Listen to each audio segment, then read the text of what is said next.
So, nagsandok na tayo ng ating kanin, ay ulam. Kasi kakain na tayo. At sobra ng gutom. 49 na hindi pa ako kumakain. Tapos kukuha tayo na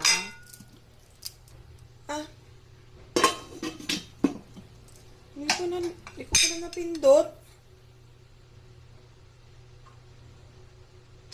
Ang ingan talagang busy ko. Nakakaasar. Sabi ko na, hindi ko napindot eh. Gutom na pa naman ako.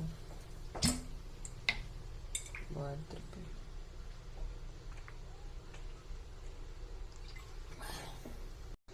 So, yun, naluto na yung kanin. Kakain na tayo. Pero sumubo na ako. Hindi ko lang naalala na magbibidyo ako.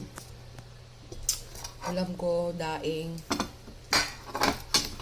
gulay, suka, pipino, at ginataang gulay na basta ginataan ko na ito.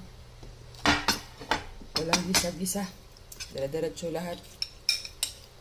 Kasi para kunyari healthy pero nilagyan na maraming chicharong. Saan ang healthy doon? So, kain na kayo. Naka-birthday ako kagabi. Nalat yun, ang antay niya na.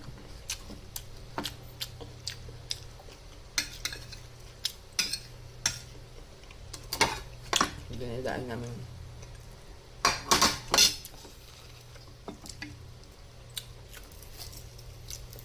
Masama ito pag sobrang lagi kasi alat.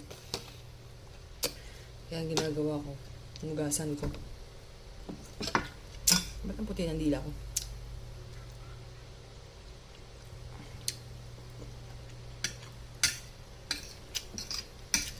Filter siguro.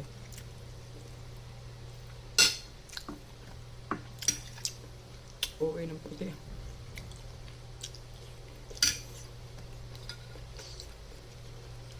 Ano na kayo?